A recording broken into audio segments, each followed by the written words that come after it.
So tasty. Okay, so welcome to this another Sunday, lesson 12, and we do have some new PDFs.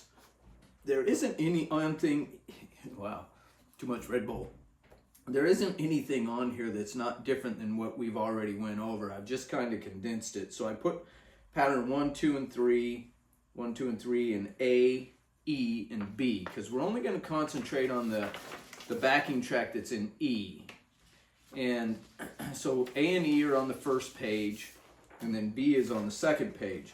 The third page is the same as page 1, but what I did is I circled what I call the little boxes. They're the boxes in the pattern that only have one fret in between. And if you take a look at your sheets, you'll see that each pattern has a little box. Pattern 1, it's the bottom 2 strings. Pattern 2, it's the top 2. And pattern 3, it's the bottom 2.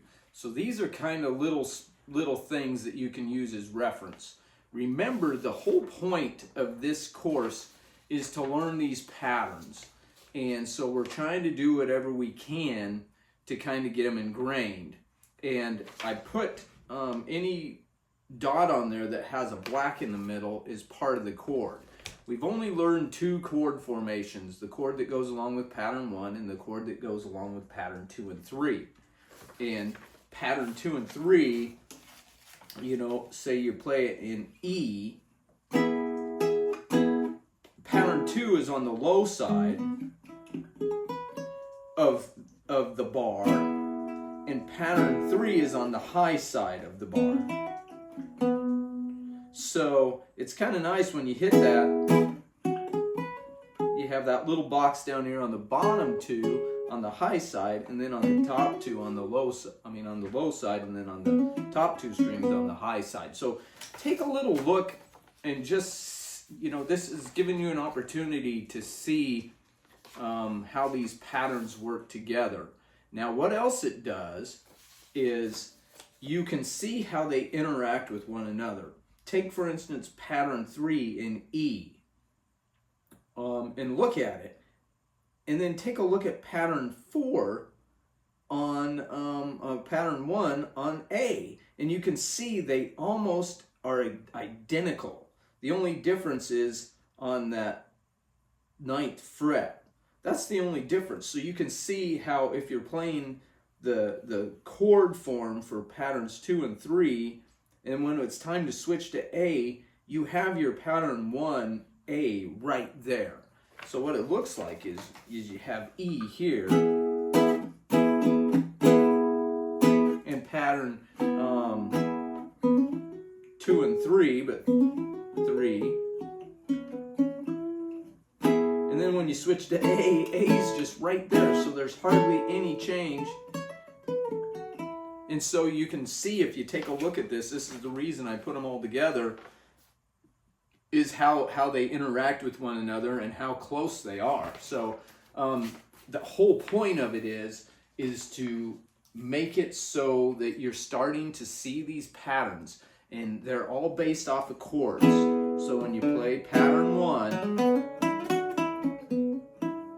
that's in E, and the little box is top 2 strings. And then you go to A, you know, it's the same chord, and we've been over this many times, but there it is, and there's the little pattern for A and B. So we're going to play with the little boxes a little bit as we go through this, and we're going to go through it a couple times and just talk about different things. Now, remember, the point of it is to learn these patterns and to be able to move in between them. So I will be starting one pattern and then move into another one, and maybe move into another one. I'm just noodling around. I'm just playing with the patterns is what I'm doing. So let's get started. Let's start talking about this as we go. So backing track in E. That's the only one we're doing this lesson. Let's get greasy. In the key of E. Okay, so pattern 1.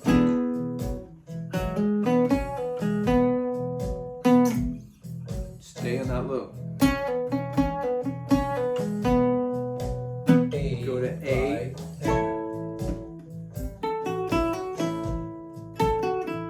Right.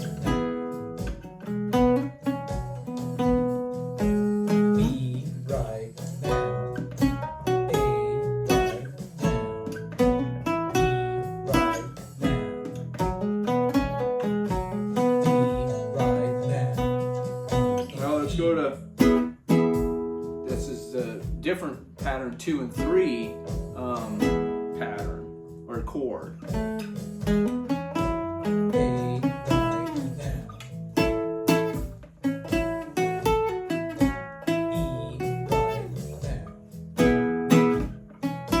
Playing pattern 2.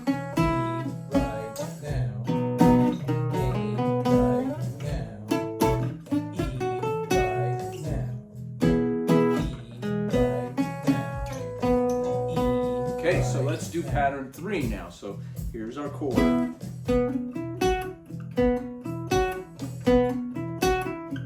Just playing that little box.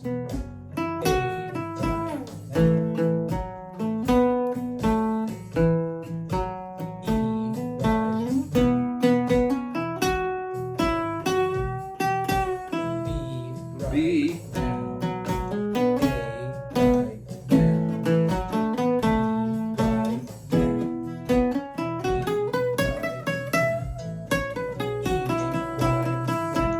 Okay, so you see I was just playing the chord for patterns 2 and 3 and just playing that little box in pattern, in pattern 3.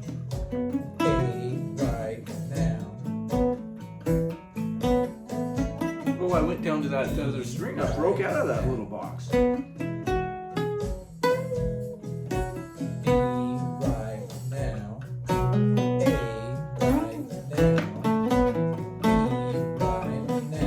I went to pattern 1, E.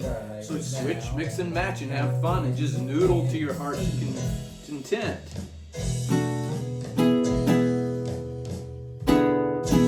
Big ending.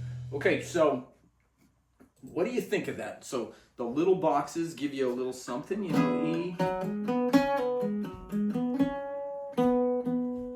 And remember, one thing we talked about a long time ago is that if you if you land on one of the notes that are in the chord, and those are on your chart, it's gonna sound good. So those are reference points for places to stop and breathe. Let the solo just breathe.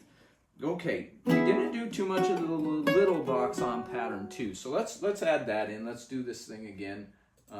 Let's get greasy in the key of E. Greasy, I like bacon. Okay, here, pattern 2. So I play the chord.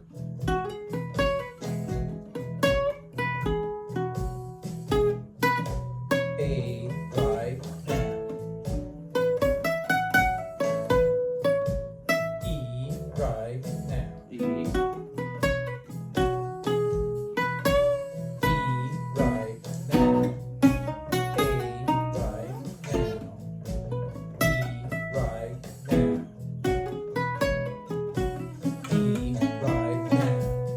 Pattern 1. Beautiful. Do the same thing twice.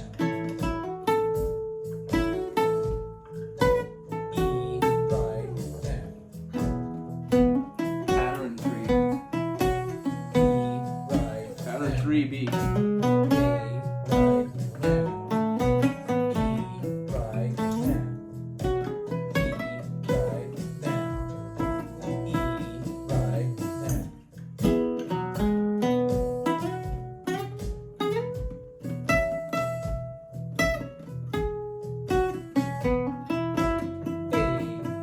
Pattern 1, A, right there. Look at that.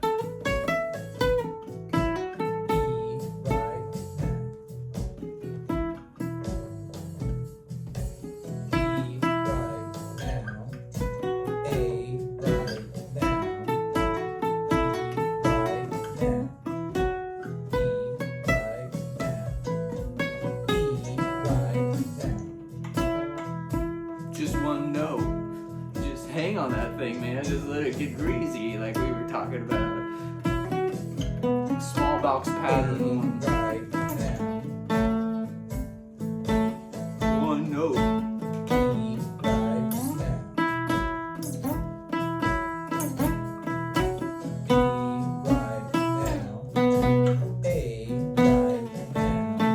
Just hitting one note for the most part.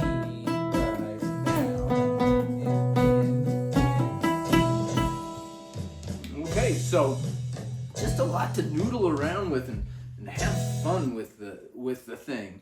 And you see there, I was just hitting my root E, playing that small box on.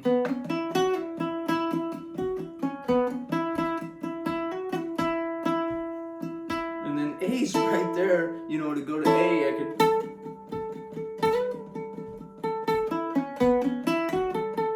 Back to E, sliding up to it.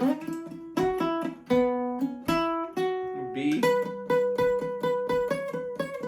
A.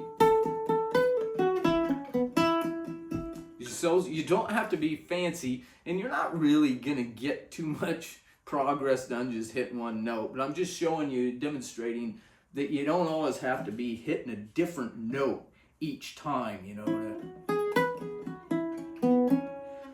to be able to make something happen. You know, just add your personality to it, timing, you know, and how long you hold the note, and all of this is just fun noodling that you can do. So just play around with this key of E and this backing track for the week. You have the backing track, and take a look and really study those if you haven't got those patterns in your mind, and maybe looking at that paper will help you to see something that you didn't see before, because that's kind of what we're trying to do, is unlock your mind. We have those little patterns in E, chord 1, and then E, chord 2, 2 and 3.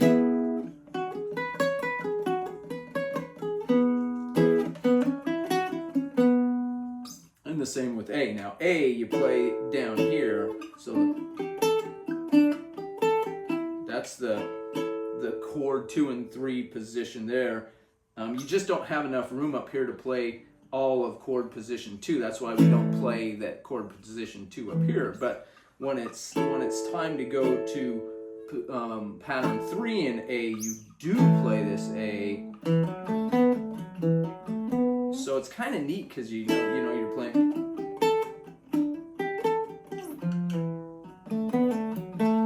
So when you're doing a little noodling, if you want to go from low to high, you know, you're A.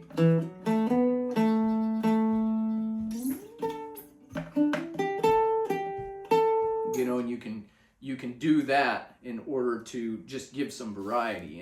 And we're going to have another course on licks and riffs so that we can concentrate. But you got to have these patterns under your fingers and in your head first, or it's not going to do you much good. So that's why we're not really getting into specific licks right now, because we're just trying to learn the patterns. There's one other thing that I thought of as I was soloing or noodling through that. When I was playing, say, in A and playing pattern 3, and it was about to change back to E, I wanted to go to pattern 2 and 3, that chord in E. And I know that my root note is up here on fret 9 and fret 12, fret 9 on the G, 12 on the E. Now, so I'm noodling around here in A, and you know, I'm looking at that fret. I'm preparing to go there when the band changes, you know.